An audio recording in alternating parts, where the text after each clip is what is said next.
Hi everyone, so today's topic is chemical enzymes and other bioactive molecules.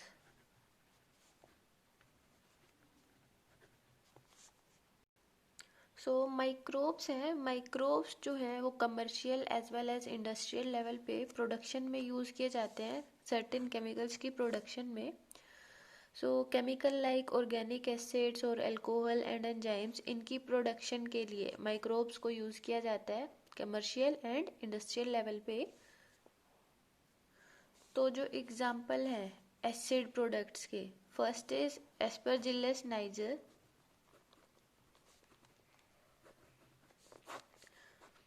ये fungus है एक तरह से जो प्रोड्यूस करती है सिट्रिक एसिड. उसके अलावा एसिटोबैक्टर एसिटाई बैक्टीरिया है. एसिटोबैक्टर एसिटाई नाम से पता चल रहा है कौन सा एसिड प्रोड्यूस करेगा, एसिटिक एसिड. तो उसके बाद क्लोस्ट्रीडियम ब्यूटाइलिकम, ये भी एक बैक्टीरिया है जो ब्यूटायरिक एसिड प्रोड्यूस करेगा. ये एग्जांपल एनसीईआरटी की बुक के अंदर है तो ये सारे याद करने पड़ेंगे. उसके बाद आता है लैक्टोबैसिलस. लैक्टोबैसिलस में हमने क्या पढ़ा था, जो लैब है लैक्टिक एसिड बैक्टीरिया है वो लैक्टोज शुगर को किस में कन्वर्ट करते हैं, लैक्टिक एसिड में. सो उसके बाद आता है yeast, that is Saccharomyces cerevisiae, also known as brewer's yeast and baker yeast. So brewer yeast क्या कर रहा था, इथेनॉल प्रोडक्शन में यूज हो रहा था. सो अल्कोहल प्रोडक्शन में यूज हो रहे हैं कमर्शियल लेवल पे. उसके अलावा लाइपेजेज एक एंजाइम जो माइक्रोब से मिलता है, ये यूज होता है डिटर्जेंट फॉर्मेशन में. इंडस्ट्रियल लेवल पे जो डिटर्जेंट फॉर्मेशन होती है उसमें यूज होगा. और ये हेल्पफुल है and it is helpful in removal of oil. जो ऑयल स्टेन्स हो जाते हैं उनको रिमूव करता है ये.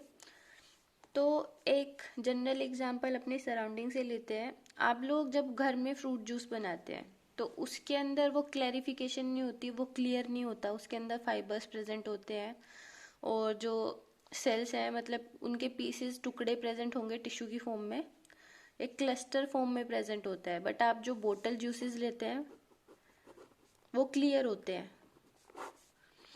तो बोतल जूसेस को क्लैरिफाई करने के लिए, उन्हें डिस्टिलाई करने के लिए यूज होता है माइक्रोब्स. सो माइक्रोब्स से जो प्रोडक्ट यूज होते हैं डेट इज पेक्टिनेजेस एंड प्रोटीएजेस. सो ये दो एंजाइम है जो हमें माइक्रोब से मिलते हैं, जो यूज होते हैं बोतल जूस को क्लैरिफाई करने के लिए. उसके बाद आता है स्ट्रेप्टोकाइनेज. स्ट्रेप्टोकाइनेज बैक्टीरिया स्ट्रेप्टोकोकस से मिलता है.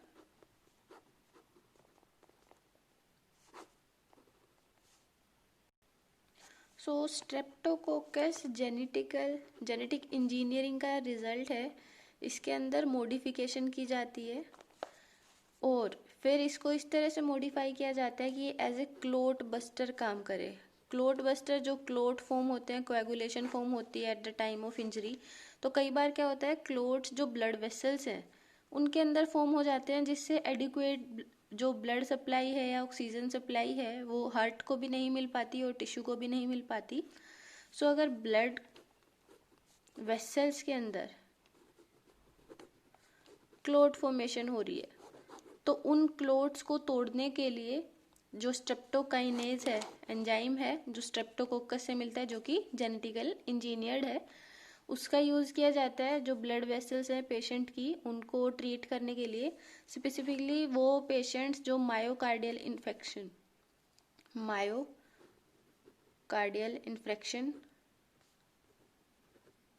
That leads to heart attack, उनकी ब्लड वेसल्स के अंदर ज़्यादा क्लोट बन जाते हैं. सो उनको ट्रीट करने के लिए स्ट्रेप्टोकाइनेज यूज होता है. उसके अलावा एक और बायोएक्टिव मोलिक्यूल है, so that molecule is cyclosporin A. ये मोलिक्यूल आपने ह्यूमन हेल्थ एंड डिसीज वाले चैप्टर में पढ़ा होगा, जो एज ए इम्यूनोसप्रेसर एक्ट कर रहा है। इम्यूनोसप्रेसर एक्ट करेगा मतलब at the time of transplant, organ transplant क्या होता है, हमारी बॉडी उस ऑर्गन को रिजेक्ट कर सकती है, सो हमारे इम्यून सिस्टम को सप्रेस करने के लिए, उसको दबाने के लिए यूज होता है cyclosporin A, that will act as a immunosuppressive agent. So कहाँ से मिलता है ये cyclosporin A? It is produced by fungus Trichoderma polysporum. So Trichoderma polysporum that is a fungus, ये प्रोड्यूस करेगी cyclosporin A which will act as a immunosuppressor. जो organ transplant के बाद ये ड्रग दी जाती है, जिसकी वजह से ऑर्गन ट्रांसप्लांट के रिजेक्शन के चांसेस को क्या कर दिया जाता है, लो कर दिया जाता है।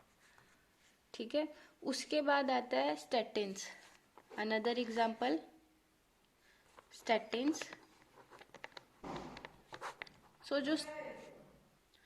सो statins produced by yeast produce करता है सैक्रोमाइसिस सर्विसी, एंड यूज होते हैं ये ब्लड कोलेस्ट्रॉल को लो करने के लिए।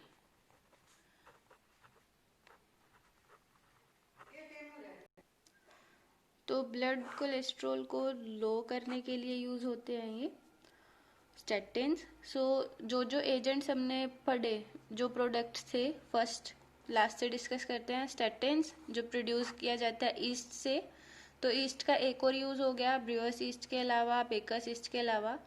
उसके बाद आता है cyclosporin which will act as a immunosuppressor. ठीक है, उसके बाद सेप्टोकाइनेज जो क्लोट बस्टर का काम करता है, which produced by Streptococcus bacteria. And bottle juices में पेक्टिनेजेस एंड प्रोटीएजेस जो एंजाइम्स हैं, ये माइक्रोब से प्रोड्यूस होते हैं। जनरली एक वैरायटी यूज़ नहीं होती है, एक स्पीशीज़ यूज़ नहीं होती है इनको प्रोड्यूस करने के लिए, और बहुत मतलब मोस्ट कॉमन स्पीशीज़ यूज़ होती हैं इन एंजाइम्स को प्रोड्यूस करने के लिए। ऐसे ही लाइपेज का केस है। उसके बाद जो एसिड्स हैं प्रोड्यूस होते हैं बाय या तो फंगस है या बैक्टीरिया है, ये प्रोड्यूस करते हैं एसिड्स को on the industrial level. So that was the topic for today. Thank you.